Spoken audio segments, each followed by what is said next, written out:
नमस्कार। कार्यक्रम देखने वाले सभी दर्शकों का हम अपने कार्यक्रम में स्वागत करते हैं। जब एक कृषि प्रधान देश का किसान फसल उगाने के विज्ञान को जानने लगता है तो यकीनन उस देश की अर्थव्यवस्था को आगे बढ़ने से कोई नहीं रोक सकता। देश के सभी क्षेत्रों में विकास और आत्मनिर्भरता आवश्यक है। इनमें सबसे महत्वपूर्ण है कृषि क्षेत्र। दोस्तों, महत्वपूर्ण इसलिए है क्योंकि वैश्विक महामारी की विषम परिस्थितियों में जहां सर्विस और इंडस्ट्रियल सेक्टर कमज़ोर पड़ रहे थे, एम्प्लॉयमेंट अपॉर्चुनिटीज़ लगातार घट रही थी, ऐसे में मजबूती से अगर किसी क्षेत्र ने अर्थव्यवस्था को सहारा दिया तो वो है कृषि क्षेत्र। खेती, किसान और विज्ञान को जोड़ने में देश और प्रदेश के औद्योगिक संस्थानों की, अनुसंधान संस्थानों की महत्वपूर्ण भूमिका रहती है। हरियाणा प्रदेश एक कृषि प्रधान राज्य है। जब हम हरियाणा में खेती, किसान और विज्ञान की बात करते हैं तो यकायक हमारे जहन में एक तस्वीर उभरती है चौधरी चरण सिंह हरियाणा कृषि विश्वविद्यालय हिसार की। जी हाँ दोस्तों, अनेकों अनुसंधान गतिविधियां विश्वविद्यालय में लगातार चलती रहती हैं, चल रही हैं और आने वाले समय में भी किसानों को अनेक प्रकार की वैज्ञानिक तकनीकी से खेती करने की नए तरीके विश्वविद्यालय द्वारा किसानों को उपलब्ध कराए जा रहे हैं। क्या है विश्वविद्यालय की गतिविधियां अनुसंधान से संबंधित, खेती से संबंधित, विज्ञान से संबंधित, और आने वाले समय में क्या क्या उपहार देगा विश्वविद्यालय किसानों को, इन्हीं सब बातों की जानकारी आज हम लेंगे। और जानकारी देने के लिए विशेष तौर पर आज हमने हमारे स्टूडियो में आमंत्रित किया है प्रोफेसर समर सिंह जी को। Professor Samar Singh vice chancellor Maharana Pratap बागवानी विश्वविद्यालय और चौधरी चरण सिंह हरियाणा कृषि विश्वविद्यालय हिसार। सर, आपका हमारे कार्यक्रम में स्टूडियो में बहुत बहुत स्वागत। धन्यवाद जी। सर, विश्वविद्यालय की बात बाद में करेंगे, पहले तो हम आपको बधाई देते हैं। इतनी बड़े जो जिम्मेदारी सरकार ने आपको दी है, दो विश्वविद्यालयों का कार्यभार आप संभाल रहे हैं और शुभकामनाएं देते हैं। आने वाले समय में आप किसानों को बहुत सारी सुविधाएं जो है उपलब्ध करवाएंगे। धन्यवाद सर। अब शुरुआत में आपसे करना चाहूँगी, आपके व्यक्तिगत जीवन से करना चाहूँगी। प्रोफेसर समर सिंह से लेकर वाइस चांसलर तक का सफ़र कैसा रहा सर? देखिए मंजू जी, मैं एक किसान परिवार में पैदा हुआ और एक छोटा सा गांव करनाल ज़िले में प्रेमखेड़ा गांव है जी। और शुरू से ही खेती में इंटरेस्ट, दिलचस्पी थी। तो संयोगवश से जब हमने पढ़ाई 10वीं तक की पास के गांव में जी, तो उसके बाद जो हरियाणा कृषि विश्वविद्यालय का कोड़ में सेंटर है, college of agriculture G sir, तो वहाँ पर दाखिला लिया और वहाँ से फिर हमने बीएससी की जो डिग्री है एग्रीकल्चर की, वो हरियाणा एग्रीकल्चर यूनिवर्सिटी हिसार से की। इसके बाद एमएससी की डिग्री भी मैंने यहीं से की और फिर संयोगवश मुझे मौका मिला इसी यूनिवर्सिटी के एक जो कृषि विज्ञान केंद्र हैं, जैसे कुरुक्षेत्र में मेरी पहली पोस्टिंग थी, वहाँ पर काम करने का मुझे जिला विस्तार विशेषज्ञ के नाते मौका मिला।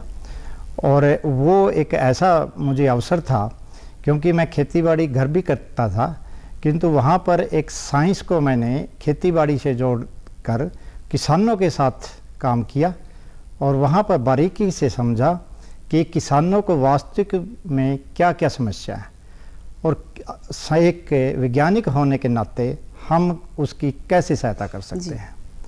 उसके बाद जब मेरा तबादला एक और क्षेत्रीय अनुसंधान केंद्र करनाल में है, जो हरियाणा कृषि विश्वविद्यालय का ही क्षेत्र वो है अनुसंधान केंद्र, तो वहाँ पर मुझे मौका मिला अनुसंधान कार्य करने का। तो मैं जानता था कि किसानों की असली समस्या क्या है और उस समय मैंने वहाँ पर अनुसंधान कार्य शुरू किया और न केवल वहाँ पर बल्कि साथ के साथ किसानों के खेत पर भी वो कार्य मैंने शुरू किया। और शुरू में आप बहुत से किसान भाई जानते भी हैं कि मंडूसी की समस्या बहुत ज़्यादा थी गेहूं में और इतनी समस्या भयंकर थी कि गेहूं की खेती लगभग ये लगता था कि शायद कुछ भी पैदावार ना दे। बहुत से किसानों ने तो वो बिना पके बीच में ही उनको उखाड़ दिया था। तो उस पे मेरा ज़्यादा काम था और मैंने बहुत सी दवाइयाँ टेस्ट की, उसके बाद 3-4 दवाइयाँ सिफारिश की, उसके बाद फिर एक जीरो टिलेज तकनीक थी जिसमें कम खर्चा होता था।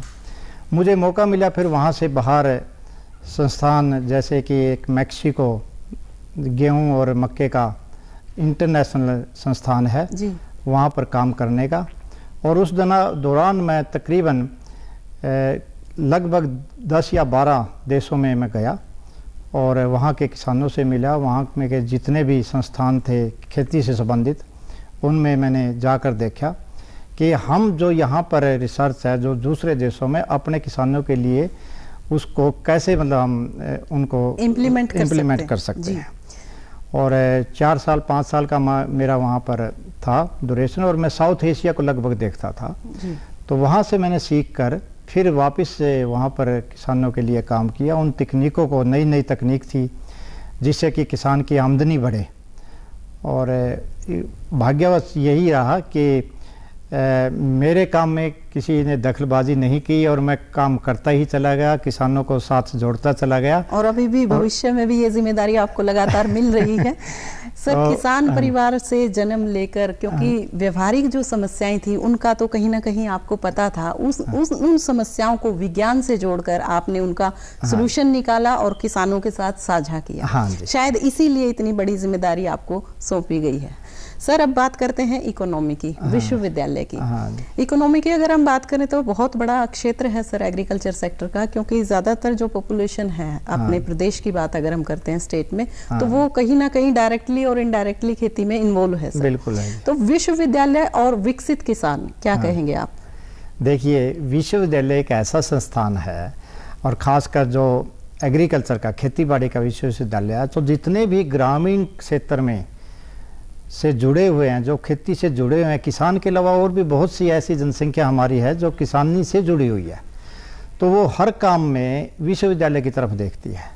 भाई विश्वविद्यालय क्या नई तकनीक किसानों के लिए दे रहा है और उसमें कितना किसानों को फ़ायदा हो रहा है जी। तो विकसित की, जहाँ तक आपकी बात कहा कि विकसित किसान का मतलब यही है कि जो किसान नई से नई तकनीक को अपना कर अपना फ़ायदा तो करता ही है, साथ में वो तकनीक दूसरे किसानों को भी बताता है, और दूसरे किसान उसके खेत पर आके देखते हैं और वो फिर सभी का फ़ायदा होता है। तो हम उसको बोलते हैं ये विकसित किसान है, प्रगतिशील किसान है जी। तो प्रगतिशील किसान विश्वविद्यालय के माध्यम से एक दूसरे के साथ अपने विचार साझा करते हैं। हाँ जी। सर, आत्मनिर्भर किसान की अगर मैं बात करूं तो विश्वविद्यालय के प्रयासों को हम नकार नहीं सकते सर। हाँ। चाहे वो प्रशिक्षण हो, चाहे वो किसान मेला हो सर, कृषि मेला साल में 2 बार लगता था, अब हो सकता है सर इस सीजन में ना लगा हो, लेकिन आगे भविष्य में हम उम्मीद करते हैं कि वर्चुअल मेला कहीं ना कहीं विश्वविद्यालय द्वारा आयोजित किया जाएगा। प्रशिक्षण हो सर, या फिर किसी भी प्रकार की कोई सुविधा, नई किस्में हो सर, वैज्ञानिक खेती करने के नए नए तरीके हों, और फार्मर्स को आत्मनिर्भर बनाने के लिए विश्वविद्यालय लगातार प्रयासरत है।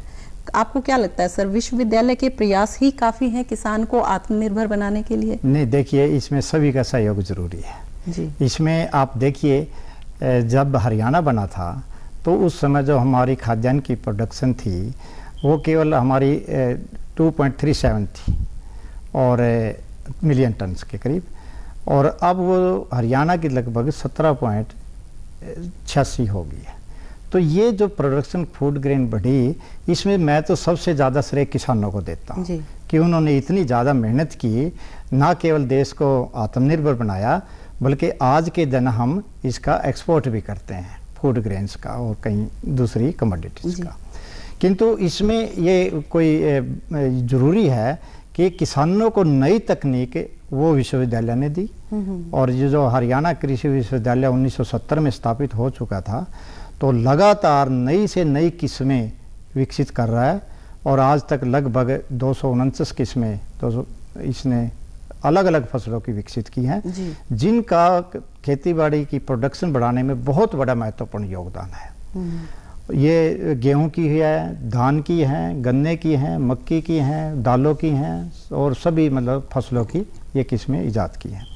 इसके अलावा और नई तकनीक जो कि अपनाने से किसान की पैदावार बढ़ती है, तो वो इस विश्वविद्यालय ने किसानों को प्रदान की है। देखिए, इस विश्वविद्यालय का एक और सबसे बड़ा पहलू ये है कि ये विश्वविद्यालय 3 प्रकार के काम, इसके मुख्य 3 उद्देश्य हैं जी। एक तो शिक्षा का है, ताकि छात्र यहाँ से उत्तम शिक्षा ग्रहण करें और अपने प्रदेश की, देश की और इवन बाहर के देशों की भी सेवा करें अपने क्षेत्र में। दूसरा, यहाँ पर एक अनुसंधान कार्य होता है, सभी तरह की किस्में जितने भी निकालते हैं उन पे कार्य होता है, और एक जो नई तकनीक है उस पे खोज की जाती है। तीसरा काम एक एक्सटेंशन विस्तार शिक्षा का है जो भी विश्वविद्यालय में है। उसका काम है कि वो जो अनुसंधान कार्य जो यहाँ पर होता है वो किसानों तक कैसे पहुँचे, और वो पहुँचा रहा है KVK के माध्यम से, कृषि विज्ञान केंद्र माध्यम हमारे हर जिले में है, और उसमें हर तरह के विशेषज्ञ हैं। तो उसमें सस्या वैज्ञानिक का है, उसमें कीट वैज्ञानिक है, और दूसरे जितने भी हैं सब्जेक्ट सभी के हैं। और तो वो लगातार अपनी जो अनुसंधान की खोज है, जो नई वैरायटी है, उनको एक तो डेमोन्स्ट्रेशन प्लाट लगाता, प्रदर्शन प्लाट जी किसानों के खेत पर, ताकि एक किसान के यहाँ लगा के दूसरे किसान भी वहाँ आकर देखें और उसको अपनाएं। दूसरा, वो ट्रेनिंग करते हैं, ऑर्गेनाइज विश्वविद्यालय यहाँ भी ट्रेनिंग करता है। यहाँ भी एक साइना नेहवाल के नाम से प्रौद्योगिकी ट्रेनिंग सेंटर है जो बहुत ही लगातार तकरीबन किसानों को ट्रेनिंग देता रहता है, और उसमें खासकर महिलाओं के लिए भी ट्रेनिंग सेंटर मतलब ट्रेनिंग आयोजित की जाती है, ताकि वो अपने क्षेत्र में जैसे कि सिलाई है, बुनाई है, कढ़ाई है, अचार बनाना है, मुरब्बा बनाना है, इस तरह की, और इसी तरह की ट्रेनिंग हमारे KVK भी देते हैं। और किसानों को सभी को इसलिए यहाँ हिसार आने की ज़रूरत नहीं है, वो अपने नज़दीक के जो कृषि ज्ञान केंद्र हैं, वो कृषि ज्ञान केंद्र उसमें जाकर वो ट्रेनिंग ले सकते हैं। जी सर, बागवानी की अगर हम बात करें, आप हॉर्टिकल्चर यूनिवर्सिटी के भी वाइस चांसलर का कार्यभार आपके पास है, तो राष्ट्रीय बागवानी मिशन के तहत सरकार चाहती है कि प्रयासरत है कि बागवानी की तरफ किसानों का रुझान बढ़ाया जाए। इनको प्रोत्साहित करने के लिए सर विश्वविद्यालय के तौर पर बागवानी विश्वविद्यालय के द्वारा किस प्रकार के प्रयास किए जा रहे हैं? देखिए, एक बहुत ज़रूरी आपने सवाल उठाया है जी, क्योंकि आज के दिन अगर हम देखते हैं ना, हमारे पास पानी की जो कमी होती जा रही है, लगातार धान गेहूं फसल लगाने से पानी नीचे जा रहा है जी, और जो भूमि की उपजाऊ शक्ति है वो गिरती जा रही है, और उसके अलावा वातावरण भी दूषित हो रहा है, और कई प्रकार की और भी समस्या हैं, जैसे माल न्यूट्रिशन है, खासकर बच्चों में, महिलाओं में। तो इस तरह की जो समस्याएं हैं, अगर मेरे से कोई पूछता है कि आप इन समस्याओं का एक से लाइन में जवाब दें कैसे हल हो सकती हैं, तो सीधा सा मेरा मतलब है कि हमें फसल बदल में बदलाव करना पड़ेगा, और वो भी बागवानी फसलों को अपनाना पड़ेगा जी। उससे पानी की बचत होगी, क्योंकि एक तो उनमें पानी कम लगता है धान गेहूं की बजाय, और दूसरा उसमें ड्रिप इरिगेशन एक सिस्टम है, तो वो बहुत कामयाब है, जिससे 60% पानी की बचत की जा सकती है। टपका सिंचाई और एक भूमि की उपजाऊ शक्ति भी बढ़ेगी। तो ये इस तरह से के काम, और जब पोषक तत्व तो हमारे जितने भी फल हैं, जितनी सब्जियां हैं, और बागवानी फसलों में हमारी मशरूम आती है, मशरूम जो कि बहुत न्यूट्रिटिव है और बहुत बीमारियों को ठीक करती है। इसी तरह से शहद है, और आपके मेडिसिनल प्लांट है, और कोविड के काल में तो इन मेडिसिनल प्लांट की इतनी ज़्यादा डिमांड बढ़ी है, इवन बाहर के देशों में भी हमारे देश की चीज़ों की डिमांड बढ़ी है। तो ये किसान अपनाएंगे तो उनकी आमदनी ज़रूर बढ़ेगी, क्योंकि आज के दिन हमारा मुख्य उद्देश्य है, क्योंकि किसान ने बहुत मेहनत की, बहुत पैदावार की, और आत्मनिर्भर बनाया देश को, किंतु खुद की आर्थिक दशा इतनी नहीं सुधरी। तो आज समय आ गया कि उसकी आर्थिक दशा कैसे सुधरे, तो उसी के लिए ये मैं कोशिश हमारी यही रहेगी कि जो ये विश्वविद्यालय जो सपना है हमारे माननीय प्रधानमंत्री जी का, मुख्यमंत्री जी का, तो वो साकार तभी होगा जब किसान बागवानी फसलों को अपनाएंगे और अपनी फसलों का उचित दाम मतलब प्राप्त करेंगे। उसके लिए हमारा प्रयास ये भी रहेगा कि हम प्रोसेसिंग प्लांट, इंफ्रास्ट्रक्चर जो एक बुनियादी ढांचा होता है उसकी तरफ ज़्यादा ध्यान दें। सर, आपने किसान की आर्थिक स्थिति की बात की है, तो एक सवाल मेरे जहन में आ रहा है कि एंटरप्रेन्योरशिप बहुत ज़रूरी है सर। हर किसी भी आप इंडस्ट्री की बात कीजिए, किसी भी काम की बात कीजिए, हर कोई अपने प्रोडक्ट का मालिक होता है सर। किसान को एंटरप्रेन्योरशिप तक ले जाने के लिए क्या किया जा सकता है? एक और चीज छोटी सी सर, आपने कहा था कि ट्रेनिंग सेंटर है। हाँ। महिलाओं को भी आत्मनिर्भर बनाने के लिए विश्वविद्यालय प्रयासरत है। महिला किसानों की भी आपने बात करी है। अब हम मुश्किल दौर से गुजर रहे हैं सर, कोविड का समय है, हम सब देख रहे हैं, देखते आ रहे हैं काफी पिछले समय से। तो कई क्षेत्रों में महिलाएं एंटरप्रेन्योर हुई हैं सर इस दौरान। बहुत सारे एग्जाम्पल हैं हमारे पास। तो मैं चाहती हूँ कि किसान, खासकर महिला किसान को एंटरप्रेन्योरशिप ले जाने के लिए क्या किया जाना चाहिए sir? As a vice chancellor पूछेंगे हम आपसे। देखिए, आज के दिन आपने सही बताया, एक मुश्किल दौर इसलिए भी हो गया है, जो हमारे ग्रामीण युवा या महिलाएं जो शहर में रोज़गार के लिए जाती थी, तो शहर में रोज़गार कुछ बंद हुए हैं कोविड काल की वजह से, तो इसलिए उनको वापस गांव में आना पड़ा और बेरोज़गार की समस्या और ज़्यादा बढ़ गई। तो इसलिए आज के दिन हम यही चाहते हैं, और मेरा ये प्रयास भी रहेगा एज ए वाइस चांसलर दोनों यूनिवर्सिटी के नाते, कि हम महिलाओं को और दूसरे युवाओं को उनको एक ऐसी ट्रेनिंग दें ताकि वो ट्रेनिंग लेके वो उसमें एक स्किल डेवलपमेंट जिसकी हम बात करते हैं, उसके व्यवसाय के बारे में पूरा ज्ञान प्राप्त करके अपना व्यवसाय शुरू करें, और वो भी ग्रामीण क्षेत्रों में जी। ताकि वो खुद तो अपना उसका रोजगार हो, साथ ही दूसरों को भी रोजगार दे सके जी। और इसी कड़ी में हरियाणा एग्रीकल्चर यूनिवर्सिटी हिसार ने एक एग्री बिजनेस इंक्यूबेशन सेंटर खोला था पिछले 1.5 साल से जी। और इसकी इतनी सफलता हमें इसमें मिली है कि यहाँ से, क्योंकि इसमें एक सिस्टम बनाया हुआ है भाई, जो भी किसी के पास, कि युवा के पास या किसी भी महिला किसान के पास कोई अपना आइडिया है, कोई अपना एक नव विचार है, तो वो यहाँ पर आते हैं लेके, उसमें हम एक हमारा प्रोसीजर है सेलेक्ट करके, तो उसको पूरा एक प्लेटफार्म देते हैं इस सेंटर में जी। और उस प्लेटफार्म के माध्यम से वो सारी तरह से उसके बारे में जानकारी हासिल कर लेता है और फिर अपना बिजनेस स्टार्ट करता है। और पिछले साल में लगभग 40 ऐसे हमारे युवा मतलब ने अपना स्टार्टअप, हाँ फार्मर्स ने स्टार्टअप किया और बड़े सक्सेसफुल है, और इस साल टारगेट हमारा 100 के करीब का है। तो इस तरह के आज के दिन जरूरत ही इस बात की है कि हम ज़्यादा से ज़्यादा एंटरप्रेन्योर्स को तैयार करें और उसी तरह की उनको ट्रेनिंग दे। और मेरा तो ये भी मानना है कि हम कुछ ऐसे कोर्सेज मतलब उन छात्रों को स्टार्ट करें ताकि उनकी बाहर जितनी भी इंडस्ट्रीज हैं उसमें डिमांड हो जी। और उसके हिसाब से वो स्किल डेवलपमेंट वो काम आए और वो अपना रोजगार प्राप्त कर ले और खुद अपने स्थापित कर ले जी। यानी कि एक किसान को एंटरप्रेन्योरशिप बनने के बाद एंटरप्रेन्योर के रूप में दूसरे जो लोग हैं उनको एम्प्लॉयमेंट देना है, हाँ, तभी उसकी आर्थिक स्थिति मजबूत होगी। हाँ। सर एक चीज़ और कहेंगे कि ये थ्योरेटिकल जो हम एस्पेक्ट लेके चलते हैं, लेकिन जब बात यथार्थ के धरातल की आती है वहाँ कहीं ना कहीं हमें कामयाबी कम मिलती है। सर आप किसान के बेटे हैं, आपने महसूस किया होगा कि एक्चुअल में जो छोटे फार्मर्स हैं उनको किस तरह की दिक्कतें आती है। सर बड़ा फार्मर अपना एंटरप्रेन्योरशिप स्टार्ट कर सकता है, कोई भी काम शुरू कर सकता है सर, उसके पास सारी फैसिलिटीज़ हैं, रिसोर्सेज भी हैं, लेकिन ज़्यादातर जो संख्या है हमारे प्रदेश में वो स्मॉल फार्मर्स की है सर, क्योंकि जोत का आकार सभी को पता है सर घट रहा है। तो एक स्मॉल और मार्जिनल फार्मर किस प्रकार से क्या करे सर, विश्वविद्यालय की वैज्ञानिक सुविधाओं का लाभ उठाते हुए छोटा किसान एंटरप्रेन्योरशिप में अपनी भागीदारी कैसे लिखित करवाएगा? देखिए मंजू जी, मेरी यही एक चिंता थी जब मैं बाहर दूसरे विदेशों में जाता था और वहाँ के किसानों को बड़ा खुशहाल देखता था, किंतु वहाँ ज़मीन काफ़ी ज़्यादा थी, वो स्मॉल फार्मर नहीं थे जी, उनके पास बहुत ज़मीन थी। और मेरा ये सोचना था भी हम अपने छोटे फार्मर्स के लिए, मार्जिनल फार्मर्स है, उनके लिए क्या काम करें ताकि उनकी भी आमदनी बढ़े और वो भी खुशहाल हो।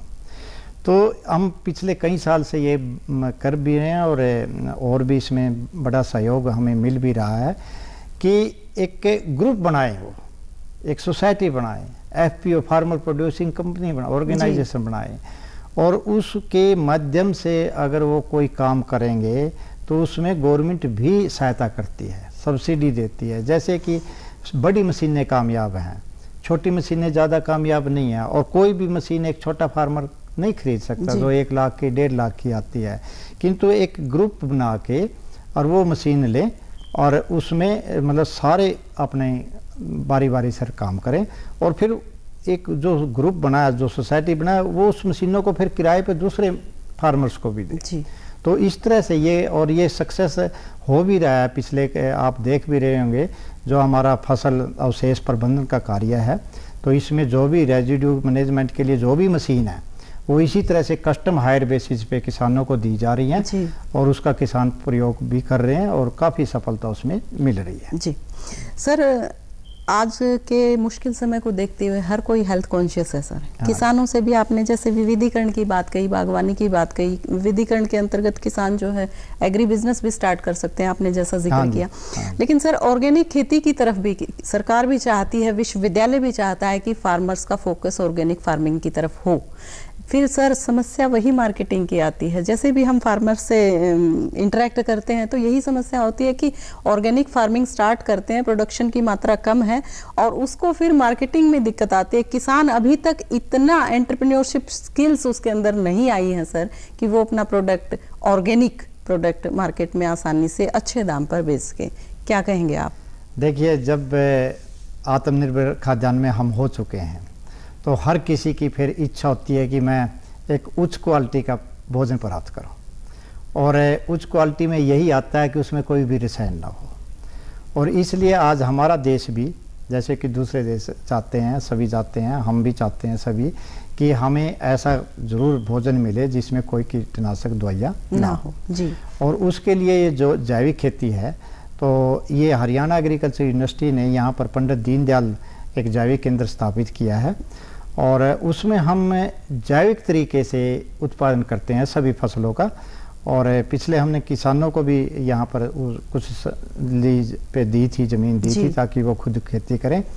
और ये आपकी बात ज़रूर है कि आज मार्केटिंग इतनी नहीं है, किसान चाहते हैं और किसान पैदा भी कर रहे हैं, किंतु देखिए आज जो एक बाइंग कैपेसिटी जिसको हम कहते हैं भाई, खरीदार बहुत है, बड़ी है लोग उनकी कैपेसिटी बड़ी है, और वो चाहते हैं कि मुझे जैविक पदार्थ मिले, चाहे वो फल हो, सब्जियां हो, आपका शहद हो, मशरूम, कोई भी हो, आपके अनाज हो। किंतु उनका एक ये बिल्कुल सही होना कि एक सर्टिफिकेट होना भाई ये वाकई में जैविक है, तो उसके लिए सरकार ने अपना कार्य पूरा कर दिया है और एक एजेंसी ऐसी स्थापित की जा चुकी है, वो अपना काम करेंगे। किसान जो भी प्रोडक्ट तैयार करता है उससे सर्टिफाइड कराएंगे और उसको पूरे दाम अवश्य मिलेंगे। यानी कि किसान को जानकारी के नज़दीक रहने की ज़रूरत है। बिल्कुल रहने की ज़रूरत है। मैं तो किसानों से यही बार बार विनती करता हूँ कि जितने भी कृषि से संबंधित जो भी अनुसंधान केंद्र हैं या कोई और दूसरे संस्थान हैं, तो उनके संपर्क में किसान जरूर रहें, तरह तरह की जानकारी वहाँ से जरूर हासिल करें, और जितना भी फ़ायदा उनका उठाया जा सकता है वो उठाएं, क्योंकि वो उनके ही लिए ही सरकार ने खोले हैं। जी सर, आने वाले समय में प्रदेश का किसान विश्वविद्यालय से किस प्रकार की साइंटिफिक रिसर्च एक्टिविटीज़ की उपलब्धता की उम्मीद कर सकता है, चाहे वो वैरायटी ऑफ सीड्स हो या किसी भी प्रकार की नई वैज्ञानिक तरीके से खेती हो या कोई भी ट्रेनिंग हो, सर किस प्रकार की उम्मीद कर सकता है? देखिए मंजू जी, आज सारा विश्व एक ही है जी, क्योंकि सभी आज व्हाट्सएप पे हम हर कोने के, विश्व के हर कोने की देख लेते हैं कि कहाँ कौन सी तकनीक, सोशल मीडिया आज इतना मजबूत है कि सभी किसान भी देख लेते हैं, हम भी देख लेते हैं। तो आज के दिन ज़रूरत इस बात की है कि हम ज़्यादा से ज़्यादा अपनी प्रोडक्शन नई से नई तकनीक करें और उसकी लागत कम हो। और लागत कम करने का उसमें यही है कि नई तकनीक अपनाएं, जैसे कि आजकल बाहर के देशों में, और मेरी ये कोशिश भी यही है कि हरियाणा में मैं जल्दी उनको लाऊंगा। रोबोटिक्स एक है जी, और ड्रोन एक टेक्निक है जिसे ड्रोन मतलब ऊपर से स्प्रे किया जाता है, जो वीड्स हैं वो मर जाते हैं, कीट मर जाते हैं, फसल बच जाती है, तो उनमें समय काफ़ी बचता है और वो एक प्रिसीजन फार्मिंग जिसको कहते हैं हम, वो हो जाती है। और उसमें संसाधन जितने भी हमारे कम लगते हैं, पानी कम लगता है, दूसरे कम लगते हैं, तो वो एक नई तकनीक है। हम भी चाहेंगे यूनिवर्सिटी भी उसमें आगे काम करे और उसको किसान भी चाहेंगे हम ज़्यादा से ज़्यादा जुड़े, क्योंकि आज युवा साथी हमारे, उनका जो परंपरागत खेती है उसकी तरफ रुझान नहीं है जी। किंतु जब हम उनको एक ऐसी नई तकनीक देंगे, बढ़िया मशीन देंगे, तो नेचुरली है कि उसका जो रुझान है वो बढ़ेगा और चाहते भी हैं। जी सर।